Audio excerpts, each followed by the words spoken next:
Pour toi, qu'est-ce qu'un chantre? Est-ce une vocation? Alors je pense que chacun pourrait peut-être donner sa propre définition. Ouais. Bibliquement, je pense que c'est quelqu'un qui est conduit à justement conduire le peuple de Dieu dans la louange. Après, aujourd'hui, ça peut prendre différentes formes. Moi, je sais que mon appel, il est pas spécifiquement dans la louange, même si j'aime beaucoup le faire et qu'on me sollicite plusieurs fois pour conduire des temps de louange. Mais j'essaye de rejoindre l'auditeur là où il se trouve, et particulièrement l'auditeur non-croyant. Donc j'ai choisi le créneau de la chanson à texte et du rock alternatif pour, voilà, au travers de textes, interpeller des personnes qui sont souvent loin de la foi chrétienne. Donc de l'évangélisation en fait. En quelque sorte, ouais, partager l'évangile avec des mots contemporains, avec voilà, du vécu qui interpelle l'auditeur et qui le rejoint surtout là où il se trouve, souvent avec des préjugés, avec voilà, des gens qui sont en crise spirituelle, des gens qui sont en recherche, des gens qui sont en colère contre la religion, contre les religieux. Et ben voilà, on rejoint ces personnes-là, on essaie d'aller à leur rencontre avec un langage qui leur est accessible, avec des paroles simples, mais tout en finesse quand même. Enfin, en tout cas, c'est ce que j'essaye de faire.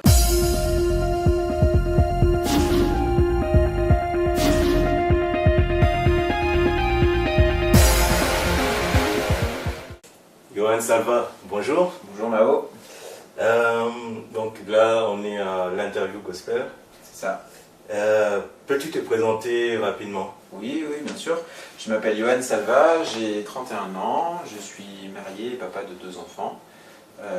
J'habite à Lyon et je suis auteur, compositeur, interprète et aussi arrangeur. Je travaille en live pour faire des concerts, et puis je suis aussi musicien et choriste et arrangeur en studio. Et je travaille avec d'autres artistes aussi. Voilà. Ok.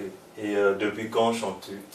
Je chante depuis mon enfance, mais de façon voilà, à chanter mon répertoire tel qu'il est à l'heure actuelle.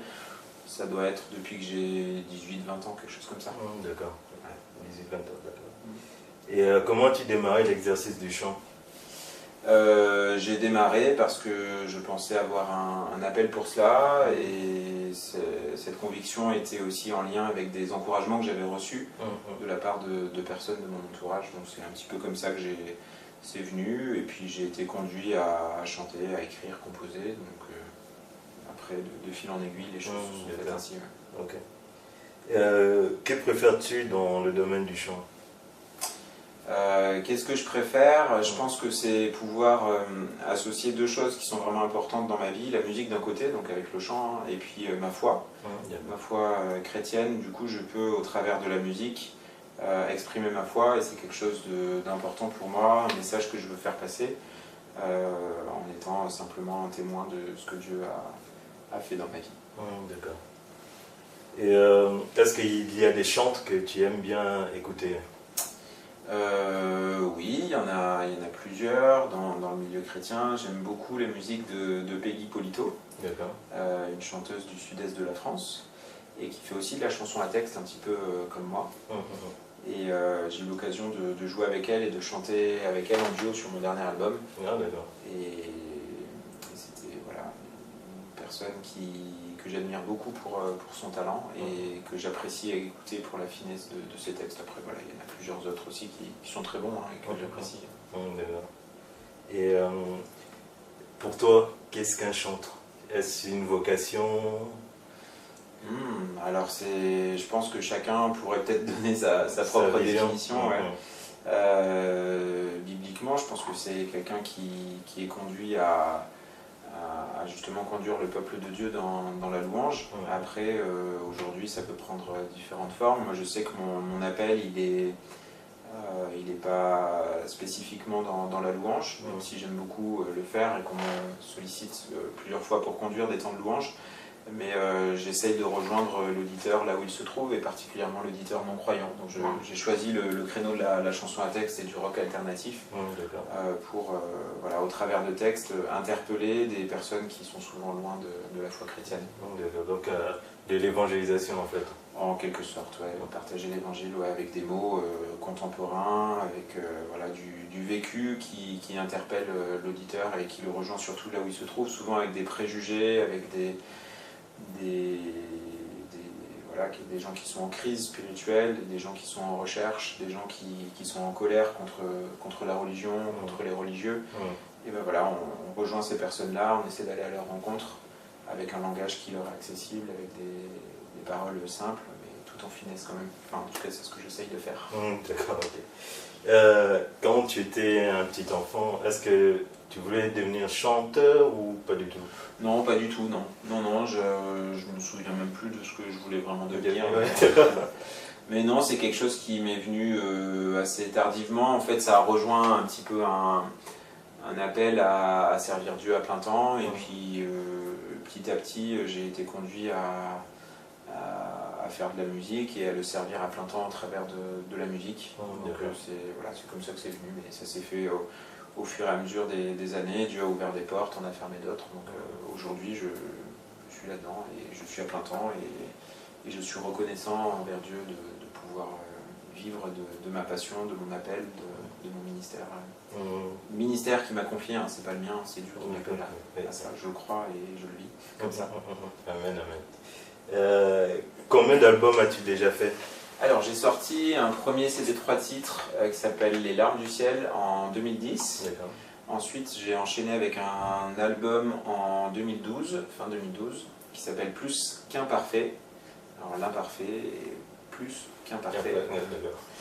Et puis là je viens de sortir un album mars 2016, donc c'est tout récent, qui s'appelle En théorie et qui parle d'amour avec sincérité et authenticité, parce que l'amour en théorie c'est quelque chose de simple, quelque chose de beau qui apporte la joie, la sécurité, mais dans la pratique c'est souvent un petit peu plus complexe. Et ben voilà, j'essaye d'aborder au travers de différentes chansons, de différents thèmes, un petit peu cette question de la théorie de l'amour, ou en tout cas de l'amour avec authenticité, et qu'est-ce qu'il en est de l'amour de Dieu dans tout cela. Est-ce que l'amour de Dieu n'est pas aussi un amour qui est parfait et qui veut nous rejoindre dans notre quotidien? Voilà. Et est-ce qu'il y a un artiste chrétien avec qui tu aimerais travailler un jour? Que tu n'as pas encore, avec qui tu n'as pas encore travaillé, mais tu aimerais bien en fait. Alors j'ai travaillé avec plusieurs artistes chrétiens déjà, une bonne dizaine, quand même. En studio et en live, et c'était à chaque fois de chouettes expériences.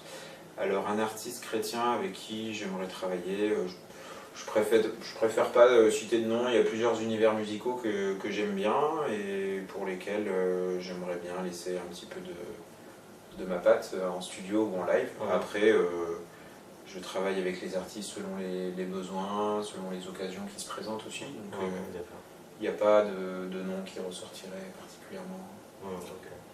Et par rapport à la conversion, quand t'es-tu converti?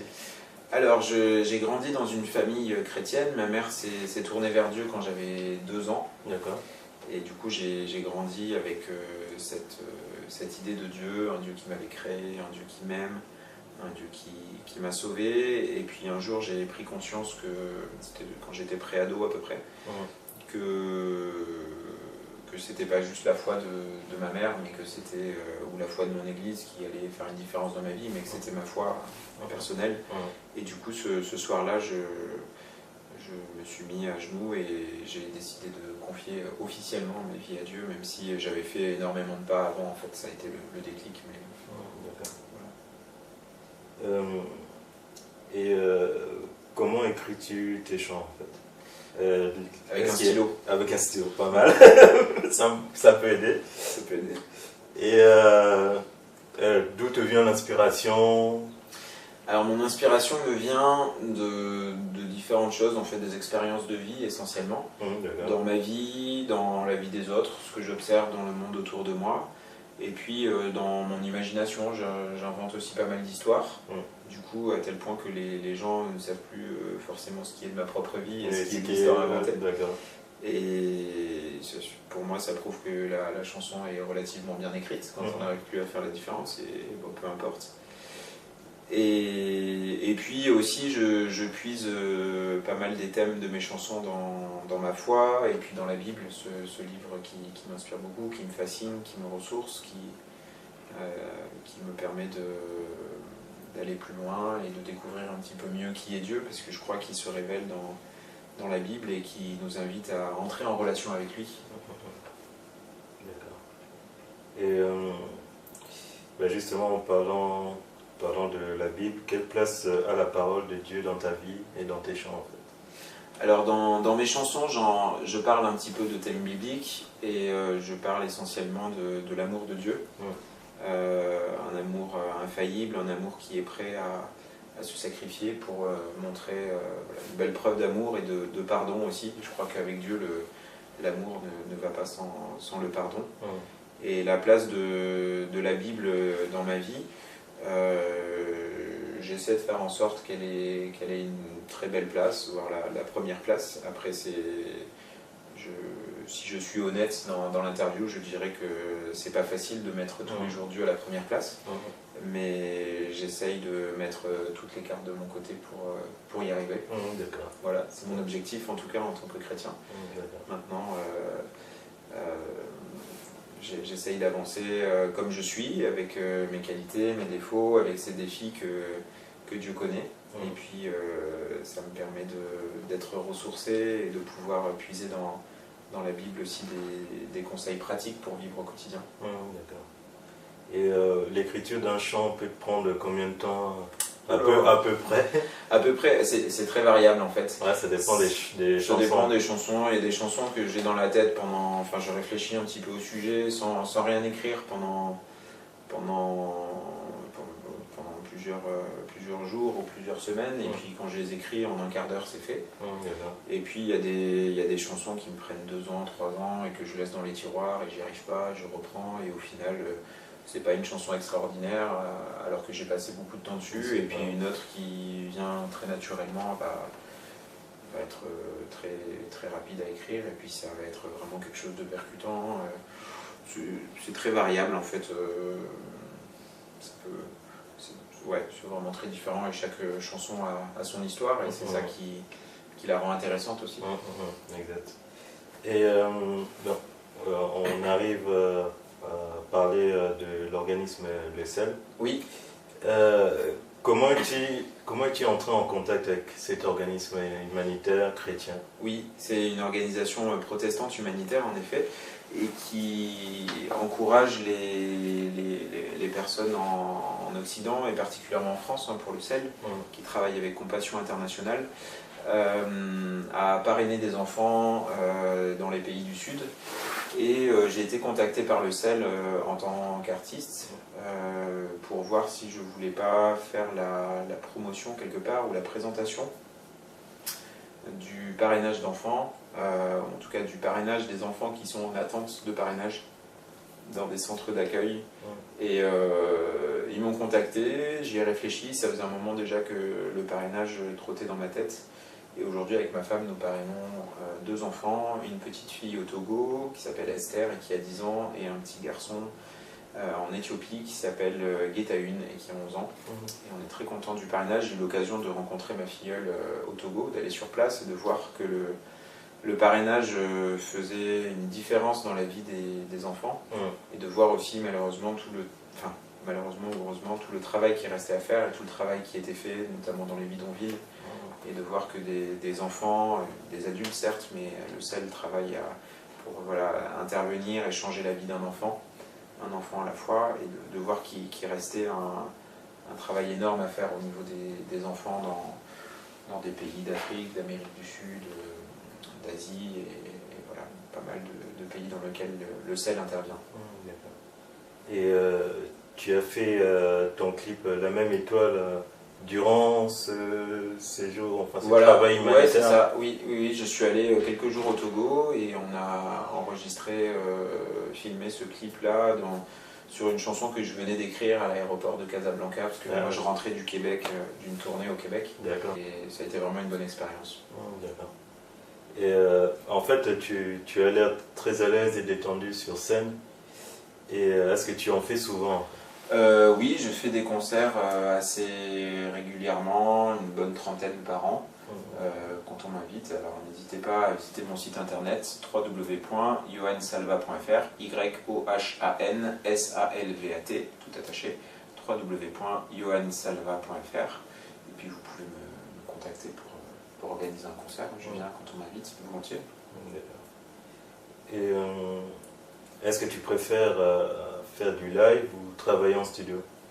Ce sont vraiment deux expériences différentes et j'aime bien les deux. Et les deux apportent des choses vraiment différentes. Okay. As-tu des idées ou des conseils pour ceux qui veulent devenir chanteur? Oui, le premier conseil et peut-être l'unique que je donnerais, c'est de prendre au sérieux l'appel que chacun a reçu et puis de travailler. Parce qu'il y a du travail, l'appel ça ne suffit pas, ensuite il faut attendre que Dieu nous envoie et puis il faut montrer qu'on a conscience de cet appel-là et un don que Dieu nous invite à faire fructifier. Voilà, donc bon courage, il y a du boulot. Merci Yohan. Avec plaisir, Mao. À très bientôt. À très bientôt, au revoir les auditeurs.